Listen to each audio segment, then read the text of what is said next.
Casting with Ceri Jones.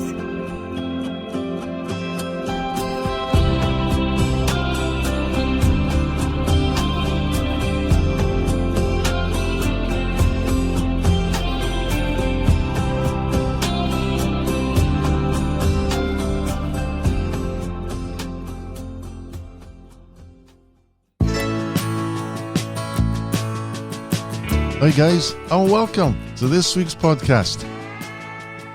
It's a hot one, isn't it?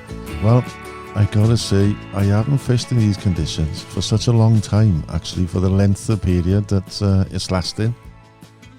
And it's turning out to be a season to remember for the wrong reasons, I think. Because when you think about it, March, we had almost zero rain, and much the same with April. And May now is just like, it's probably going to end up one of the hottest Mays on record, I think. And as most of you know, I'm over in the west now, and I'm fishing Corrib mostly. So I've been out the last few weeks on the lake, since the middle of April really, and a couple of days in March. But expecting and waiting for the Mayfly to come. And what we all want is a bit of cloud and a bit of wind, and we're just not getting it. And there's been days I've been out on the lake, and it resembles being in the Mediterranean. Glass, flat calm, and the only thing left to do is to chase the ripple. I mean, having a few fish, don't get me wrong, but it's not the best conditions, is it? It's more suited for the beach, I think, and factor 50.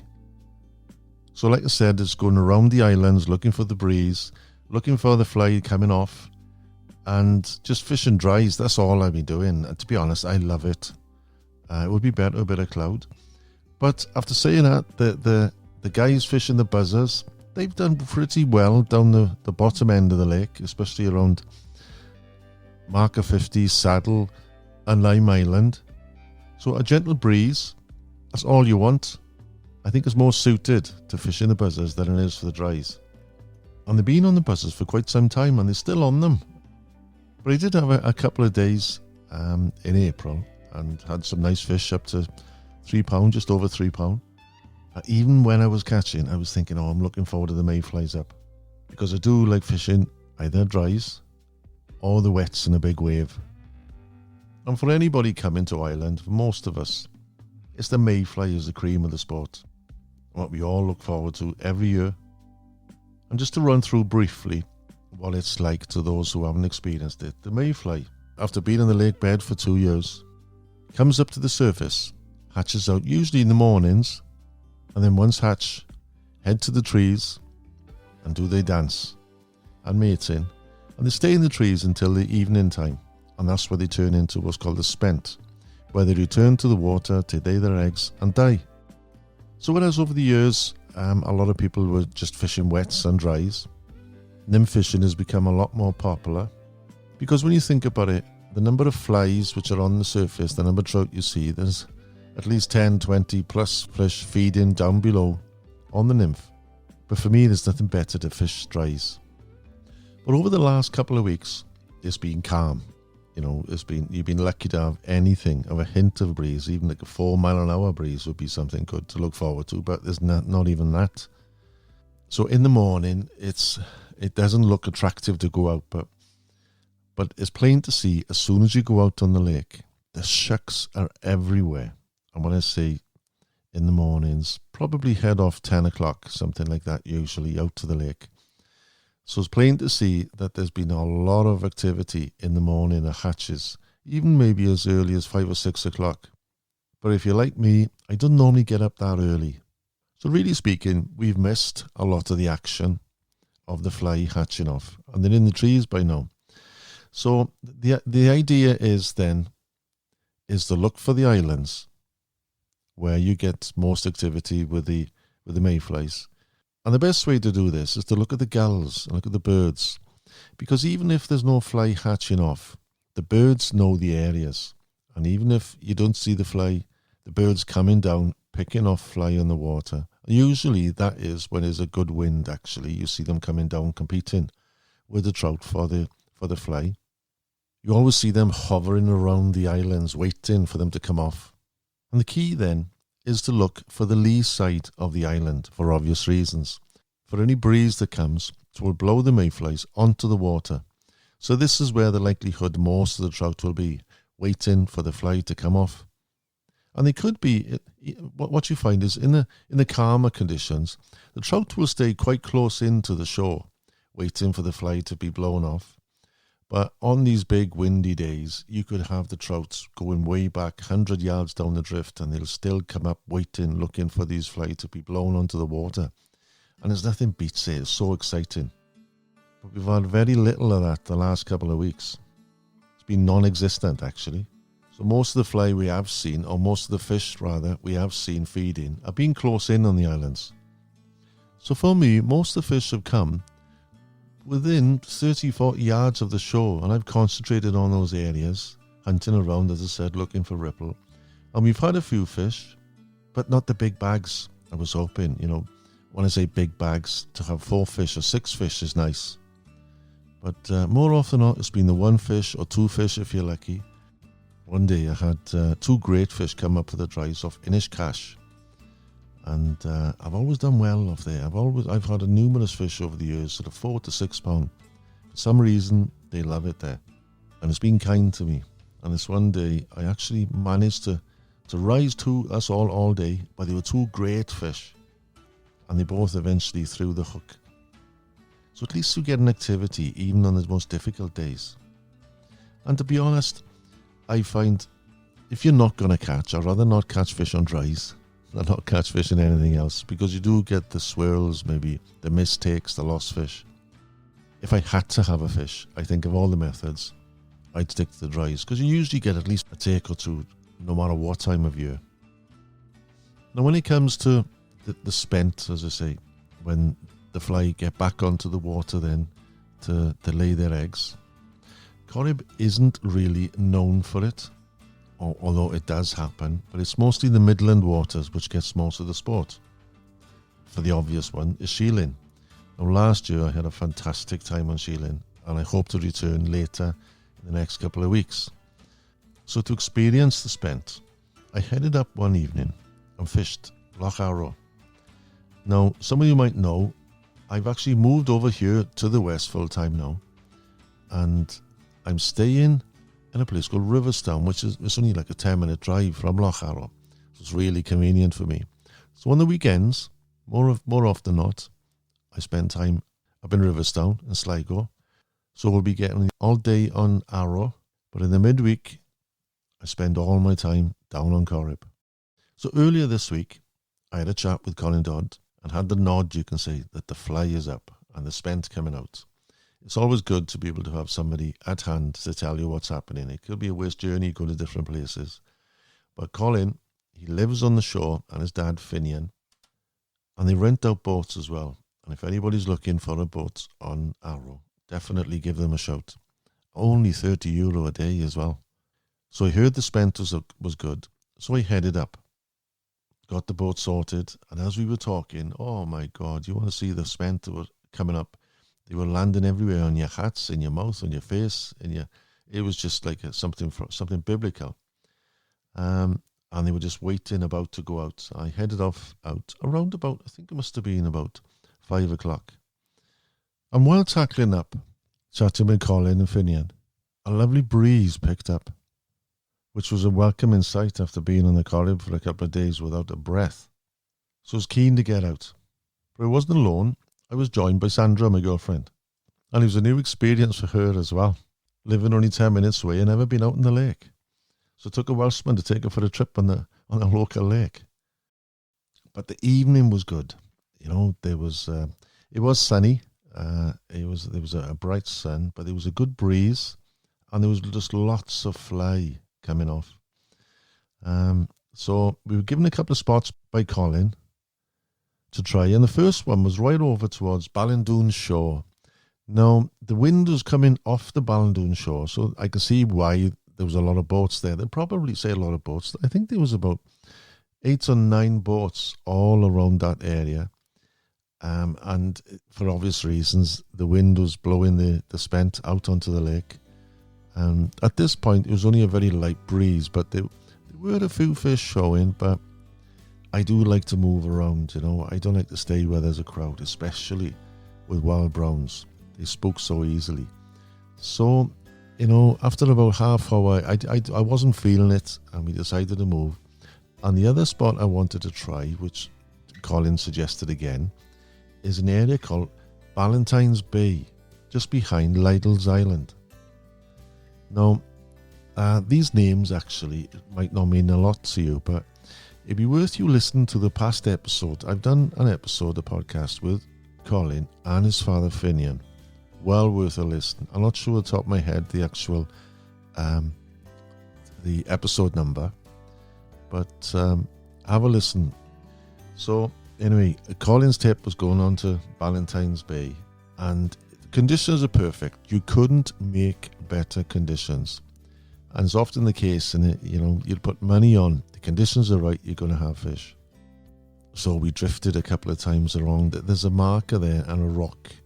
I love drifting around rocks and islands. There was the odd fish showing, not a great deal, but the amount of fly, my God, you couldn't make it up. And looking over your shoulder then, you're looking up towards the sun, just lowering. You see these, the sights of these Mayfly just coming past you in the wind. There's thousands of them being blown gently in the wind, coming past you. It's quite magical. When you experience it, it is something special. And it's amazing how a fly, an insect, can bring so many people together from all over the world, really, just to experience the fishing at this time of year. So we had a couple of drifts, didn't move a fish. There was very little fish showing, actually, but the confidence was high. But one thing I wanted to show as well, Sandra, was the Diamond House in Laundry Bay. Now, if ever you go to Arrow, you've got to experience this. It's a little, the best way to describe it, almost a little tower. There's photographs I put up, actually, together with this podcast, where it's popular with anglers to have their lunch or their dinner, and especially if it's a cold day and a windy day, you've got a bit of shelter as well. And there's a fireplace in it, and there's what was nice actually was kindling already there, and firelighters and wood already. So we spent an hour having our evening meal, you can say, and the sun was low, and I thought, right, we got to get it back out in the lake now. So eventually we did go back out to the lake, and we fished for till the sun went down, but we didn't have fish. Moved a few, and it was textbook fishing actually, because along that shore I went back probably about 4 or 5 times, drifting down this Valentine's Bay, and you get the wind lane, the calm lane that goes down between in the middle of the bay with the ripple either side, and you could see the odd fish coming up the wind lane, feeding, but they're so spooky, these fish. There was a lot of spent on the water at this stage, just as the sun was going down, about 8:30, 9 o'clock. But just to see the fish, there was one particular fish, probably, I estimate it's probably about 4 pound, a good fish. And instead of just coming up, straight up as they do normally, up into the breeze, facing up as they feed in, this fish is going side by side all the time in the world, just mopping up these spent. And then we were getting a little bit closer to it. This would have been like 50 yards down, and then it was 40 yards down, then it was 30 yards down. Before you knew it, it was about 20 yards, I thought, right, and I covered it. And I made the most perfect cast, probably about a metre from this fish. And he was in the direction which I expected him to be going. And you know what? Didn't see no sight or sound of it after that. So cute these fish are. But it was a joy and experience to see it, There are times, and it's worked in the past, where this happens, you cast in front of it, boom, struck, and you're in. Those nights are special nights. And you're not into these big bags then. Just those experiences, just the one fish, that's all you need to be a memorable occasion. So I will be having a couple of evenings there this summer. Not only is the Mayfly good, throughout the season, then you'll have the sedges, the murra. So I'm looking forward to spending a lot of time on Arrow this year. One thing I mentioned as well, everything I've noticed is early this year. The Mayfly appeared in April, which It wasn't just a few flies either. There was a good hatch of fly being coming off in April. But one thing I've noticed the last few mornings, just go into the boat, it's covered with canis. Now, canis usually is known for June, after the mayfly's gone. But this weather, this hot spell we're having, is bringing out the canis out early. So these fish are actually feeding heavily in the mornings at the moment. So if you do fancy going out, I think early is the time, until this weather changes anyway. But part of this podcast as well, I need to put up as well, is I've got some guests lined up now the next couple of weeks. But this episode is predominantly to talk about something which I've started to do now full time, and that's guiding. I've done it for many years in the UK, different waters, and occasionally out here in the west on Corrib for a number of years. But being as I'm over here now, the guiding for me now is full time. I only just pushed it the last couple of weeks, to be honest, and I'm loving it. So I've been fishing the Corrib for over 30 years, so I got plenty of experience, fishing it from a fortnight at a time to a month at a time. And, back in 2012, I did actually live here for 2.5 years. But I'm back over here now. So it's time to put my experience to good use. And I have taken a number of people out the last few years, but this time is going to be full time. Now, my experience over the years predominantly is, you can see, the top end of the lake from Cong, Cornamona, Duras, to Glanshaw and Utarad. So those are the areas, the top end of the lake, which I'll be concentrating on, the top half, you can see. And I have been very busy the last couple of weeks, which is great. And it is only for the time being, I'm going to be sticking to guiding fly only, no trolling.